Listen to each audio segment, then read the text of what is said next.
എല്ലാവർക്കും നമസ്കാരം. എജ്യുപോർട്ടിൻ്റെ +1 സംസ്കൃതം unit explanation വീഡിയോയിലേക്ക് എല്ലാവർക്കും വീണ്ടും സ്വാഗതം. അപ്പം നമ്മൾ ഇന്ന് അടുത്ത യൂണിറ്റായിട്ടുള്ള മൂന്നാമത്തെ യൂണിറ്റിലെ ചാപ്റ്റേഴ്സാണ് പറയുന്നത്. ഇതിൽ എന്താ പറയുക, 2 പാഠങ്ങളാണ് വരുന്നത്. ജ്ഞാനം കാര്യാന്വിതം വരം എന്നതാണ് ആദ്യത്തെ പാഠം. രണ്ടാമത്തത് ഉത്തിഷ്ഠത ജാഗ്രത എന്നതാണ്. അപ്പോൾ ഈ ജ്ഞാനം കാര്യാന്വിതം വരം എന്ന ചാപ്റ്റർ നമുക്കറിയാം, നമ്മൾ കണ്ടിട്ടുള്ളതാണ്. ഇത് കഥയാണ് അല്ലേ. ഗുരുകുലത്തിൽ പഠിച്ച 4 വിദ്യാർത്ഥികൾ ഗുരുകുലത്തിൽ പഠനം മുഴുവൻ പൂർത്തിയാക്കിയെന്ന് അവർ സ്വയം തീരുമാനിച്ചിട്ട് അവരെന്ത് ചെയ്യാണ്, അവർ ആ ഗുരുകുലം വിട്ട് പോവുകയാണ്. അതാണ് കഥ വരുന്നത്. അങ്ങനെ ആദ്യം ഈ 4 പേരും കൂടി ഇങ്ങനെ സംസാരിക്കുന്നു. സംസാരിച്ചതിന് ശേഷം എന്താണ്, നമ്മൾ ഈ ഗുരുകുലം വിട്ട് പോവാം, അതാണ് നല്ലത് എന്ന് പറയുകയാണ്. അങ്ങനെ അവർ ഗുരുവിനോട് ചെന്ന് സംസാരിക്കുന്നു. ഗുരു ആയിക്കോട്ടെ, ശരി പൊക്കോളം പറഞ്ഞു. ശിഷ്യന്മാരുടെ ആഗ്രഹം അതാണെങ്കിൽ പൊക്കോട്ടെ എന്ന് വിചാരിക്കുന്നു. അങ്ങനെ അവരെന്താണ്, അവരുടെ പുസ്തകങ്ങളൊക്കെ എടുത്തിട്ട് അവർ അവിടെ നിന്ന് പോവാണ്.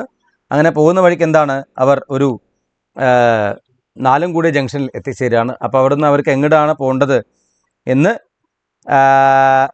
അറിയാത്തൊരവസ്ഥ വരുന്നു. അപ്പം എന്താണ്, മഹാന്മാരൊക്കെ പോകുന്ന വഴിയാണ് നമുക്കും പോകേണ്ട വഴി എന്നവർ സ്വയം തീരുമാനിച്ചിട്ട് മഹാജനങ്ങൾ പോകുന്ന വഴി പോകണമെന്ന് പറയുകയാണ്. അപ്പം അതിനു മുന്നേ ഒരു മരിച്ച ആളുടെ ശവം കൊണ്ട് കുറേ ആൾക്കാർ വിലാപയാത്ര പോലെ പോകുന്നുണ്ടാവും. അപ്പോഴാണ് ഇയാൾ പറയുന്നത് മഹാജനങ്ങൾ പോകുന്ന വഴിയാണ് നമ്മളുടെ വഴി എന്ന് പറഞ്ഞിട്ട് എന്നാൽ ആ വഴി പോവാണ്.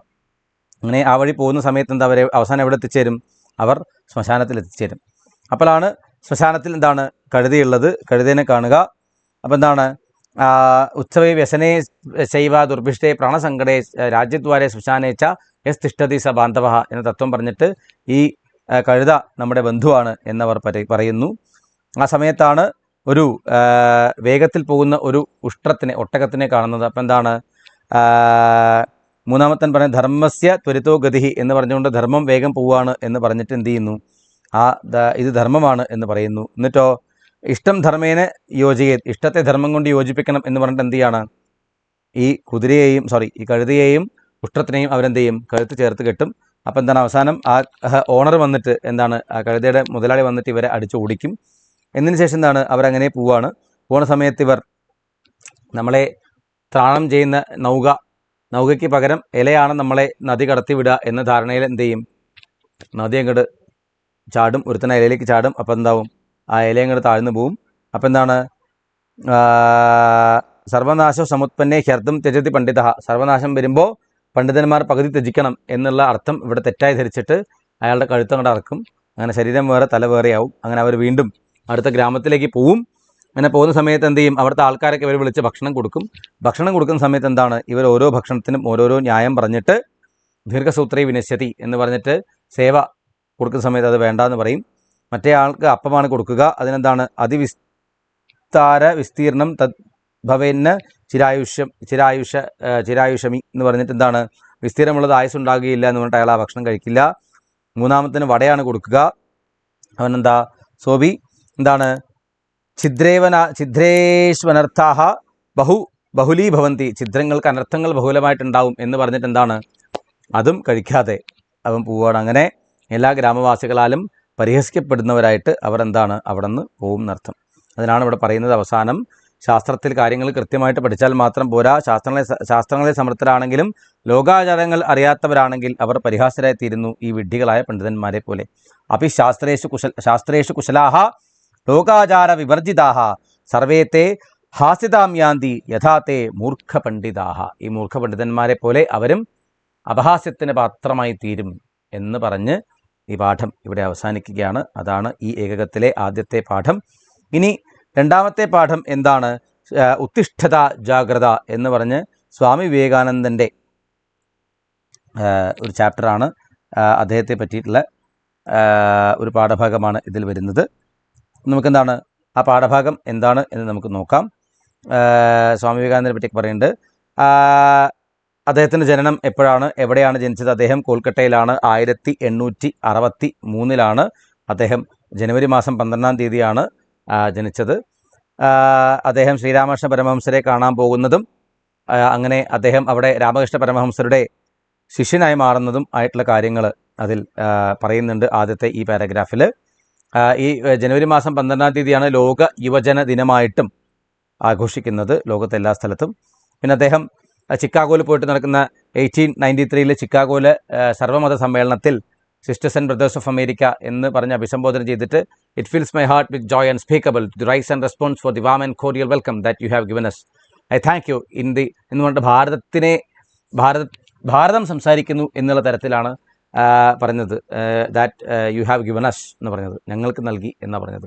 അപ്പോൾ ഇത്തരത്തിൽ അമേരിക്ക ദേശത്തിൽ പോയിട്ട് അവിടെയും അദ്ദേഹം അവിടുത്തെ ആൾക്കാരെയും ഈ കയ്യിലെടുത്തു. അദ്ദേഹം സംസാരിച്ചിട്ട് ഭാരതത്തിൻ്റെ പ്രാധാന്യം എന്താണ്, ഭാരതം എത്രത്തോളം വലുതാണ്, അല്ലെങ്കിൽ അതിൻ്റെ സംസ്കാരം എത്രത്തോളം വലുതാണ് എന്ന് ജനങ്ങൾക്ക് കാണിച്ചു കൊടുത്തു. പിന്നെന്താണ്,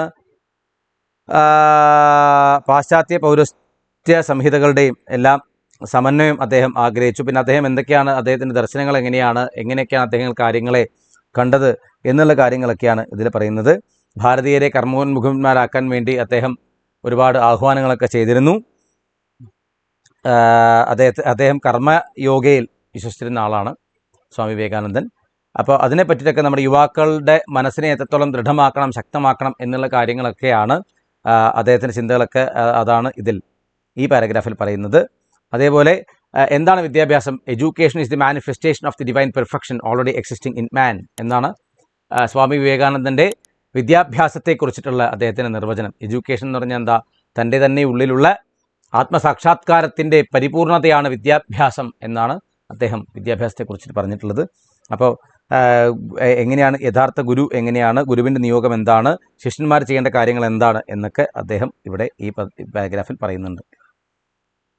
അതേപോലെ we are the creator of our own destiny എന്ന് പറഞ്ഞിട്ടുണ്ട്. നമ്മുടെ സാമ്പ്രദായത്തിൻ്റെ സൃഷ്ടാക്കൾ നമ്മൾ തന്നെയാണ് എന്നാണ് സ്വാമി വിവേകാനന്ദൻ പറഞ്ഞിട്ടുള്ളത്.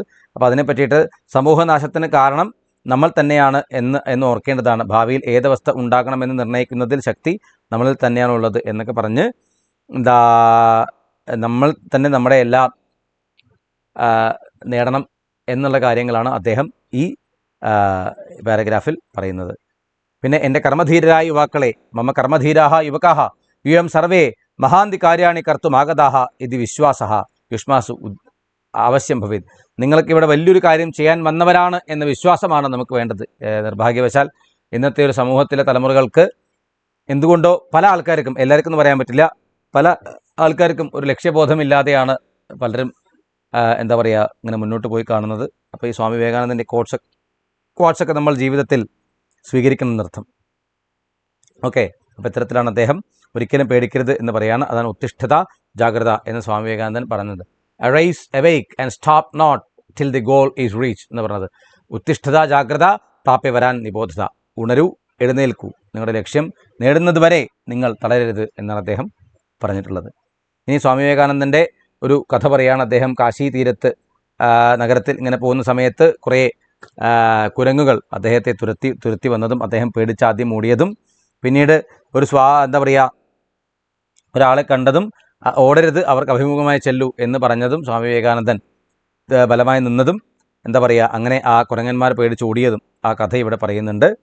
കേവലം 39 വർഷം മാത്രമേ അദ്ദേഹം ജീവിച്ചിട്ടുള്ളൂ എങ്കിലും അദ്ദേഹം ഇനിയും പല പല നൂറ്റാണ്ടുകളിലും അദ്ദേഹം ജീവിച്ചുകൊണ്ടേയിരിക്കും. നമ്മുടെ എല്ലാവരുടെയും മനസ്സുകളിൽ അദ്ദേഹം അനിതര സാധാരണമായി തന്നെ ശോഭിച്ചുകൊണ്ടേയിരിക്കും എന്ന് ആണ് പറഞ്ഞത്. അങ്ങനെ പറഞ്ഞ് ഈ ചാപ്റ്റർ ഇവിടെ അവസാനിക്കുകയാണ്. അതിലൂടെ നമ്മുടെ രണ്ടാമത്തെ അവസാനത്തെ തൊട്ട് മുന്നത്തെയുള്ള നമ്മുടെ മൂന്നാമത്തെ ഏകകവും ഇവിടെ അവസാനിക്കുകയാണ്. അപ്പോൾ ഇതാണ് ഉത്തിഷ്ഠ ജാഗ്രത എന്ന പാഠത്തിൽ പറയുന്നത്.